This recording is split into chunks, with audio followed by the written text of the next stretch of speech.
आइए शुरू करते हैं एक बार फिर से Bhavna education hub online YouTube platform पर। हमारा पहला lecture president of India, vice president of India, governor of the state को लेकर हो चुका है। अभी का जो लेक्चर होगा हमारा यूनियन के अंदर ही, वो हो जाएगा हमारा पार्लियामेंट। ठीक है, क्या हो जाएगा हमारा पार्लियामेंट यानी संसद। तो अब हम देखेंगे संसद को। तो हमारा संसद किस तरीके से काम करेगा, किस तरीके से कार्य करता है। तो पार्लियामेंट यानी the parliament is the legislative organ of union government, यानी यूनियन गवर्नमेंट के अंदर लेजिस्लेटिव ऑर्गन क्या होता है, तो आप बताएंगे पार्लियामेंट। तो पार्लियामेंट को क्या बोलते हैं, legislative organ of union government. Parliament में बात करें तो parliamentary forum of government also now as Westminster model of government, यानी भारत में पार्लियामेंट्री गवर्नमेंट को क्या बोला जाता है, पार्लियामेंट्री गवर्नमेंट को बोला जाता है Westminster model of parliamentary format. ठीक है, नेक्स्ट है आपका भारत की पार्लियामेंट में 3 हिस्से होते हैं। भारत की पार्लियामेंट जो होती है ना, संसद जो होती है, इसके 3 हिस्से होते हैं। इसके 3 हिस्सों में इसको डिवाइड किया जाता है। पहला हिस्सा प्रेसिडेंट ऑफ इंडिया, दूसरा हिस्सा लोकसभा, तीसरा हिस्सा राज्यसभा। तो प्रेसिडेंट ऑफ इंडिया ऑलरेडी हम पढ़ चुके हैं, लोकसभा और राज्यसभा, ये 2 हिस्से अब हम यहाँ देखेंगे, एक एक करके देखेंगे। इसमें सबसे पहले हम देखेंगे राज्यसभा। राज्यसभा को हम काउंसिल ऑफ स्टेट भी बोलते हैं, और लोकसभा को हम क्या बोलते हैं, हाउस ऑफ पीपल। राज्यसभा को हम क्या बोलते हैं, काउंसिल ऑफ स्टेट, और लोकसभा को क्या बोलते हैं, हाउस ऑफ पीपल। तो अगर हम बात करें राज्यसभा की, सबसे पहले हम बात करेंगे राज्यसभा की, जिसको हम अपर हाउस भी बोलते हैं। ठीक है, अपर हाउस यानी उच्च सदन भी बोला जाता है। तो राज्यसभा के लिए जो आर्टिकल है 79 से स्टार्ट होकर 122 तक है। ठीक है, ये आपका राज्यसभा लोकसभा इसके अंदर दोनों इंक्लूड हो जाते हैं। तो राज्यसभा अपर हाउस है। राज्यसभा की बात करें तो कॉम्पोजिशन ऑफ राज्यसभा, यानी राज्यसभा को किस तरीके से बनाया जाता है, तो कॉम्पोजिशन ऑफ राज्यसभा ये आ जाएगा। सेकंड आ जाएगा आपका राज्यसभा इलेक्शन, यानी राज्यसभा के सदस्यों का इलेक्शन किस तरीके से किया जाता है। थर्ड आ जाएगा राज्यसभा क्वालिफिकेशन, यानी राज्यसभा के सदस्य चुने जाने के लिए क्वालिफिकेशन क्या होनी चाहिए। फोर्थ हो जाएगा राज्यसभा डिस्क्वालिफिकेशन, यानी राज्यसभा के सदस्यों की डिस्क्वालिफिकेशन किन किन आधारों पर करी जा सकती है, वो हम यहाँ देख सकते हैं। या राज्यसभा के चेयरमैन, यानी राज्यसभा के चेयरमैन कौन होते हैं, कौन नहीं होते हैं, किस तरीके से इलेक्शन होता है उनका, वो यहाँ पर बात करेंगे।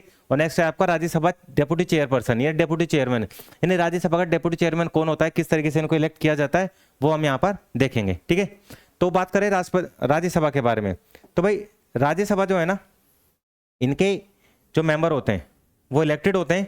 और राज्यसभा के अंदर टोटल सीट कितनी है, तो राज्यसभा के टोटल स्ट्रेंथ कितनी है, 250। राज्यसभा के टोटल सीट कितनी है, 250 है, जिसमें 238 मेंबर स्टेट एंड यूटी से आते हैं। कहाँ से आते हैं, राज्यसभा आते हैं, और संघ शासित प्रदेश या केंद्र शासित प्रदेशों से आते हैं।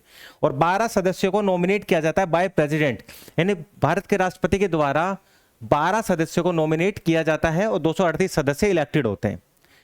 प्रेजेंट टाइम की बात करें तो 245 सीटों पर एक तरीके से मेंबर्स को इलेक्ट और नॉमिनेट किया जाता है, जिसमें से 229 मेंबर जो हैं वो स्टेट से आते हैं, 4 मेंबर आपके यूटी से आते हैं, यानी आपके 233 मेंबर यूटी एंड स्टेट से आते हैं। क्लियर है, और बाकी बचे हुए 12 मेंबर कहां से आते हैं, ये 12 मेंबर है आपके nominated person by president of India. ठीक है, तो ये आपके टोटल स्ट्रेंथ कितनी है, 250 पर इलेक्शन कितना पे होता है, 245 पर। याद रखिएगा राज्यों से कितने आते हैं, 229 प्लस 4 में 3 दिल्ली से, 1 पुदुचेरी से आता है। क्लियर है, नेक्स्ट है आपका 4th शेड्यूल।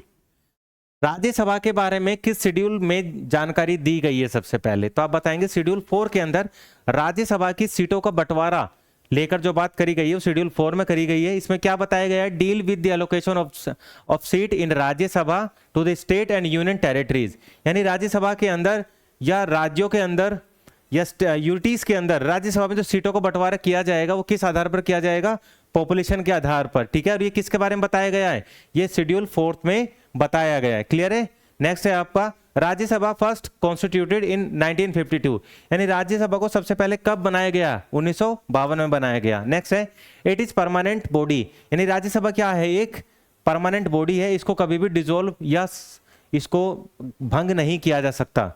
ठीक है, and not subject to dissolution, यानी इसको कभी भी भंग नहीं किया जा सकता है। राज्यसभा के 1/3 मेंबर रिटायर हो जाते हैं एवरी सेकेंड ईयर, यानी राज्यसभा के मेंबर हर 2 साल के बाद में क्या हो जाते हैं, रिटायर हो जाते हैं 1/3 मेंबर। नेक्स्ट की बात करें retiring member for eligible for re election and re nomination any number of time. यानी भारत में राज्यसभा के सदस्यों को ये फ्रीडम है कि वो मल्टीपल टाइम्स इलेक्ट हो सकते हैं और नॉमिनेट हो सकते हैं। इनकी कोई एज ऑफ लिमिट नहीं है। हाँ, मिनिमम एज लिमिट है 30 years, maximum age of limit नहीं बताई गई संविधान के अंदर। नेक्स्ट है आपका, the constitution has not fix the term of office of member of Rajya Sabha and left it to the parliament.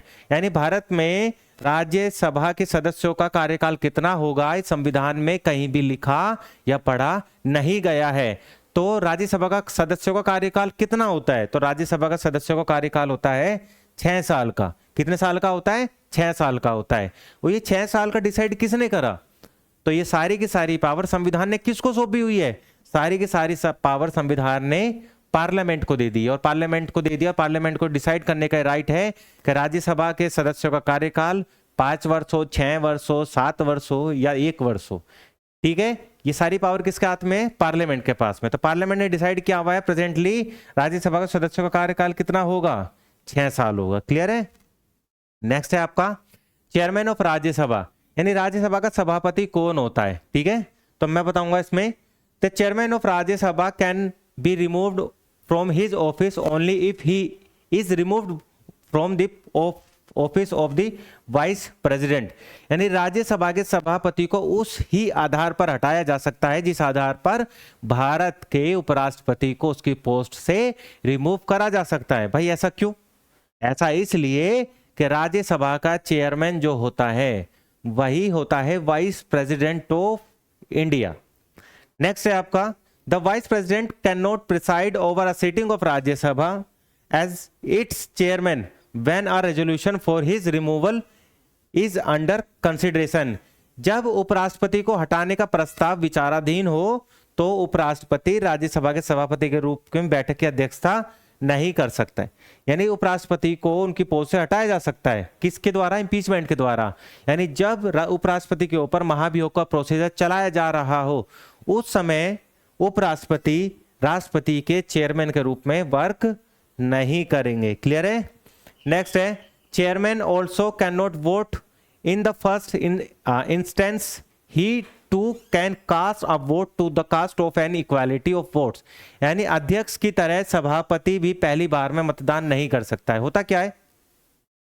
Clear सुनिए, जो स्पीकर ऑफ लोकसभा होता है, जब भी लोकसभा के अंदर कोई भी बिल प्रपोज किया जाता है तो उस बिल पर वोट जो है ना वो कास्ट की जाती है। ठीक है, तो ऐसे में जब वोट डाली जाती है मेंबर ऑफ लोकसभा के द्वारा किसी भी बिल पर, तो वो क्या होता है, जब इसमें बहुमत का खेल चलता है, मेजोरिटी का, तो कहीं पर जब मेजोरिटी जहां पर जो वोट होती है वो इक्वल हो जाती है। तो इक्वालिटी, जब इक्वालिटी के टाइम पर होता क्या है, जो वोट्स होती हैं उसको डिवाइड कर दिया जाता है। क्लियर? जैसे वोट डिवाइड होंगी, इक्वल हो जाएंगी, तो स्पीकर ऑफ लोकसभा का अब राइट होता है कि वो फाइनल वोट देकर बिल को एक निश्चित मोड पे लेके जाए।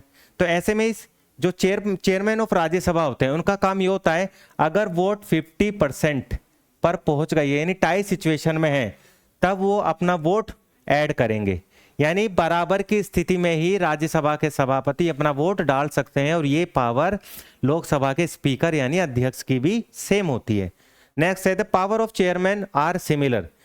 यानी राज्यसभा की जो उपराष्ट्रपति होते हैं इनकी पावर किसके सिमिलर होती है? तो बताएंगे चेयरमैन ऑफ राज्यसभा, क्योंकि सेम पर्सन होते हैं। नेक्स्ट है, the vice president can preside over a sitting of Rajya Sabha as it chairman when a resolution for his the speaker in the Lok Sabha removal is under consideration. यानी उपराष्ट्रपति राज्यसभा की सभापति के बैठक के रूप में अध्यक्षता नहीं कर सकते हैं अगर उनको हटाने का प्रस्ताव राज्यसभा के अंदर प्रस्तावित किया गया हो। क्लियर है? नेक्स्ट है आपका, हालांकि वह सदन में उपस्थित हो सकता है, बोल सकता है, सदन की कार्यवाही में भाग ले सकता है, पर विदाउट वोटिंग नहीं कर सकता। ऐसे समय में जबकि अध्यक्ष पहली बार मतदान कर सकता है जब उसे हटाने का प्रस्ताव लोकसभा के विचाराधीन हो। यानी जब अध्यक्ष होता है ना, स्पीकर ऑफ लोकसभा, अगर इनको इनकी पोस्ट से रिमूव करने का कोई भी प्रोसेस चलाया जा रहा हो तो स्टार्टिंग में वोट डाल सकते हैं उस समय, क्लियर है, क्योंकि उस समय पोस्ट को होल्ड नहीं करते, as a member of Lok Sabha वो वर्क करते हैं। पर अगर बात करें चेयरमैन ऑफ राज्यसभा की, तो अगर उनकी पोस्ट से हटाने के लिए इंपीचमेंट उनके ऊपर चलाया जा रहा है, तो ऐसे में ना तो वो स्टार्टिंग में वोट डाल सकते हैं, ना ही वो टाई सिचुएशन में वोट डाल सकते हैं। दोनों ही हालात में उनकी वोटिंग को एक तरीके से रोक दिया जाता है, स्टॉप कर दिया जाता है, ठीक है। नेक्स्ट है आपका, जब उपराष्ट्रपति राष्ट्रपति के रूप में कार्य करता है तब वह राज्यसभा के सभापति को जो दिए जाने वाला वेतन है या भत्ते हैं उसका हकदार बिल्कुल भी नहीं होता है। यानी कोई भी vice president of India that time, यानी उस समय से अगर एज ए प्रेसिडेंट एक्ट कर रहा है तो वो उपराष्ट्रपति के द्वारा लिए जाने वाले जो सैलरी होती है, जो आपके विशेष अधिकार प्रिविलेजेस होते हैं, वो उनको लेने का हकदार नहीं होता है, क्योंकि उसको सारे राइट किसके मिलेंगे, प्रेसिडेंट ऑफ इंडिया के मिलेंगे, ठीक है। नेक्स्ट है, राज्यसभा के उपसभापति का चुनाव स्वयं राज्यसभा के अपने सदस्यों में से ही करते हैं, ठीक है। तो राज्यसभा के उपसभापति, डेप्यूटी चेयरमैन ऑफ राज्यसभा का इलेक्शन कैसे होता है, तो डेप्यूटी चेयरमैन ऑफ राज्यसभा का इलेक्शन जो होता है राज्यसभा के सदस्यों के बीच में से ही किया जाता है, क्लियर है, इसका कोई अलग से चुनाव नहीं होता है। नेक्स्ट है, डेप्यूटी चेयरमैन रिमूवल केस, यानी उपसभापति को उसकी पोस्ट से कैसे हटाया जा सकता है। तो नंबर 1 क्वेश्चन, अगर वो अपना रेजिग्नेशन इन रिटर्न सभापति यानी चेयरमैन को दे दे तो उनको उनकी पोस्ट से रिमूव करा जा सकता है। नेक्स्ट है, he is removed by a resolution passed by a majority of all then member of the Rajya Sabha, such a resolution can be moved only after giving 14 days advance notice। यानी अगर उनको उनकी post से हटाना हो तो राज्यसभा में ही बहुमत के द्वारा उनको हटाया जा सकता है, पर हटाने से पहले उनको 14 दिन का एक एडवांस नोटिस देना जरूरी है। विदाउट नोटिस उनको उनकी पोस्ट से नहीं हटाया जाएगा। नेक्स्ट है, deputy chairman is are not subordinate to the chairman, यानी भारत में राज्यसभा का जो उपसभापति होता है ये सभापति के सबऑर्डिनेट यानी समकक्ष नहीं होता है, ठीक है, सबऑर्डिनेट नहीं होता है, क्लियर है। वो क्या होता है, वो सीधे उसके इक्वल होता है, ठीक है, अधीनस्थ नहीं होगा। नेक्स्ट है, if the deputy chairman is acting as chairman he shall have the casting vote only in a tie, यानी अगर उपसभापति अगर सिंपल मेंबर के रूप में बैठा है, उपसभापति के रूप में है, तो वो अपनी वोट स्टार्टिंग यानी फर्स्टली डालेगा, पर जैसे ही उपसभापति सभापति के रूप में यानी deputy chairman as a chairman work करता है तो अपनी वोट टाई सिचुएशन में ही डालेगा, क्लियर है। नेक्स्ट है, Rajya Sabha being a parliament house being a permanent house is not to subject to dissolution, तो राज्यसभा एक स्थायी सदन है, इसको किसी भी आधार पर भंग नहीं किया जा सकता है, ये ऑलरेडी हमारे संविधान के अंदर बताया गया है। नेक्स्ट है, इक्वल स्टेटस विद लोकसभा, यानी राज्यसभा का जो स्टेटस है वो लोकसभा के बराबर इक्वल किन किन मामलों में है, तो किन किन मामलों में इक्वल स्टेटस चलता है राज्यसभा का लोकसभा के बराबर। नंबर 1, ऑर्डिनरी बिल के मामले में, यानी अगर कोई साधारण विधेयक पास किया जाता है संसद के अंदर, तो अगर वहां पर डिस्प्यूट्स हो जाते हैं किसी भी कारण से, तो ऑर्डिनरी बिल के मामले में जॉइंट सिटिंग बुलाई जाती है, तो वहां पर इक्वालिटी हो जाती है। दूसरा, ऑर्डिनरी बिल क्या होता है, ये संसद में लोकसभा और राज्यसभा दोनों में से किसी में भी ये पेश किए जा सकते हैं, तो यानी यहाँ पर इक्वल पावर है। नेक्स्ट है, कॉन्स्टिट्यूशनल अमेंडमेंट बिल, यानी संविधान संशोधन के विधेयक जो होते हैं वो किसी भी हाउस में स्टार्टिंग में पेश किए जा सकते हैं, तो ये इनका क्लियर है। नेक्स्ट है, फाइनेंशियल बिल, यानी फाइनेंशियल बिल वित्त विधेयक होते हैं, किसी भी हाउस में पेश किए जा सकते हैं। नेक्स्ट है आपका election and impeachments of the president, यानी भारत के राष्ट्रपति के ऊपर महाभियोग चलाना या राष्ट्रपति का इलेक्शन करने के मामले में राज्यसभा और लोकसभा के जो मेंबर होते हैं वो इक्वली पार्टिसिपेट करते हैं। नेक्स्ट है, election and removal of vice president, यानी उपराष्ट्रपति को हटाना हो या उपराष्ट्रपति का इलेक्शन करना हो, चुनाव करना हो, तो ऐसे में राज्यसभा और लोकसभा की पावर इक्वल होती है, ठीक है। नेक्स्ट है, removal of the vice president resolution by the Rajya Sabha by an special majority and Lok Sabha by a simple majority, यानी राज्यसभा के चेयरमैन को अगर उनकी पोस्ट से रिमूव करना है तो राज्यसभा के अंदर स्पेशल मेजोरिटी से वो रेजोल्यूशन पास किया जाएगा और वहीं लोकसभा से सिंपल मेजोरिटी से। यहाँ पर कह सकते हैं कि बिल तो दोनों में ही पास होगा, तो दोनों पास होगा तो इक्वल पावर ऑफ लोकसभा, ठीक है, विद लोकसभा। और अगर मेजोरिटी की बात करें तो यहाँ पर सुप्रीम हो जाता है आपका राज्यसभा लोकसभा से। नेक्स्ट है आपका making recommendation to the president of for the removal of जजेस of supreme court and high court chief election commissioner and CJI, यानी सर्वोच्च न्यायालय, उच्च न्यायालय के न्यायाधीश, मुख्य न्यायाधीश, मुख्य चुनाव आयुक्त, सीजीआई को हटाने के लिए राष्ट्रपति की सिफारिश करना, यानी इन सभी लोगों को उनकी पोस्ट से हटाने की सिफारिश करना राष्ट्रपति को, ये दोनों ही इन सभी मामलों में लोकसभा के बराबर पावर रखती है राज्यसभा। नेक्स्ट है अप्रूवल ऑफ ऑर्डिनेंस, यानी ऑर्डिनेंस को, यानी अध्यादेशों को अनुमोदन देने में, अप्रूवल करने में लोकसभा राज्यसभा की इक्वल पावर रखती है। नेक्स्ट है अप्रूवल ऑफ इमरजेंसी, यानी इमरजेंसी को लगाने में राज्यसभा लोकसभा के बराबर पावर रखती है। Prime minister and other ministers can be member of either houses, यानी भारत के प्रधानमंत्री हो या भारत का कोई दूसरा मंत्री हो, वो दोनों ही मामलों में राज्यसभा या लोकसभा किसी के भी मेंबर हो सकते हैं। यानी ये जरूरी नहीं है कि भारत का कोई भी मेंबर अगर प्रधानमंत्री बन रहा है, प्राइम मिनिस्टर ऑफ इंडिया बनने जा रहा है, तो वो सिर्फ लोकसभा का ही मेंबर हो, वो राज्यसभा का मेंबर भी हो सकता है किसी भी हालत में। क्लियर है? नेक्स्ट है आपका consideration of the reports of finance commission, UPSC, CAG, यानी वित्त आयोग, यूपीएससी और सीएजी की रिपोर्ट पर विचार करने के मामले में लोकसभा राज्यसभा के इक्वल पावर रखता है। नेक्स्ट है enlargement of the jurisdiction of the supreme court and the UPSC, यानी सर्वोच्च न्यायालय और संघ लोक सेवा आयोग के अधिकार क्षेत्र का विस्तार करना और कम करने की सिफारिश करी जा सकती है। इसमें राज्यसभा और लोकसभा दोनों इक्वल पावर रखती है। नेक्स्ट है आपका अनइक्वल स्टेटस। नेक्स्ट क्या है आपका अनइक्वल स्टेटस विद लोकसभा, यानी लोकसभा के बराबर किन किन मामलों में राज्यसभा किन किन मामलों में लोकसभा के अनइक्वल है। तो नंबर 1 पॉइंट आप कह सकते हैं मनी बिल के मामले में, धन विधेयक जो होता है स्पेशली आपका लोकसभा के अंदर इंट्रोड्यूस किया जा सकता है, राज्यसभा के अंदर इंट्रोड्यूस फर्स्टली नहीं किया जा सकता। हाँ, ऐसा है कि लोकसभा के अंदर जब ये बिल पास हो जाएगा तो राज्यसभा के अंदर इसको भेजा जाएगा और राज्यसभा अपने इस बिल को किसी भी चेंजेस के बारे में नहीं कह सकती है। अगर राज्यसभा किसी चेंजेस के बारे में बोलती भी है आपका मनी बिल में, तो ये लोकसभा के ऊपर डिपेंड करता है कि वो इस बिल के जो चेंजेस हैं जो कि राज्यसभा ने बोला है उसको चेंजेस को अप्रूव करे या एज इट इज इसको ऐसे ही लागू कर दे। ठीक है, और राज्यसभा इस बिल को अपने पास में ज्यादा समय तक रोक भी नहीं सकते हैं, मैक्सिमम 14 डेज के बाद में बिल ऑटोमेटिक राज्यसभा से पास मान लिया जाता है। यानी यहाँ पर अनइक्वल स्टेटस काम करता है लोकसभा के।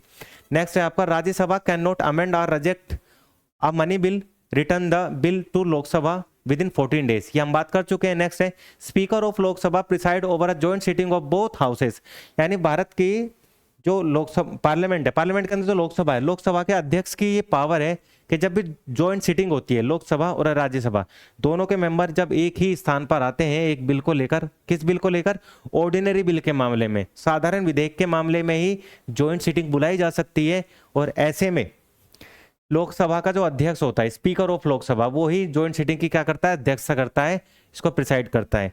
नेक्स्ट है Rajya Sabha can only discuss the budget but can not vote, यानी राज्यसभा बजट पर सिर्फ डिस्कस कर सकती है, वोट करने का राइट उसको नहीं है।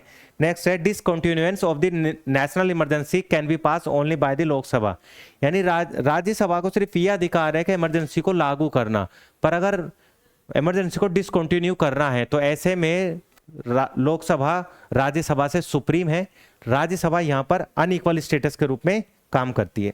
नेक्स्ट है आपका Rajya Sabha can not remove the council of ministers by passing a no confidence motion because the council of minister is a collectively responsible only to the Lok Sabha, यानी काउंसिल ऑफ मिनिस्टर जो है मंत्रिमंडल किसके प्रति आंसरेबल होता है, तो आप बताएंगे लोकसभा के प्रति कंसरेबल, ठीक है, एक तरीके से कलेक्टिवली आंसरेबल होता है। क्लियर है? यही कारण है कि जब मंत्रिमंडल अगर लोकसभा में बैठता है तो राज्यसभा का कोई अधिकार नहीं है मंत्रिमंडल को उसकी पोस्ट से रिमूव करने के मामले में सिफारिश करना।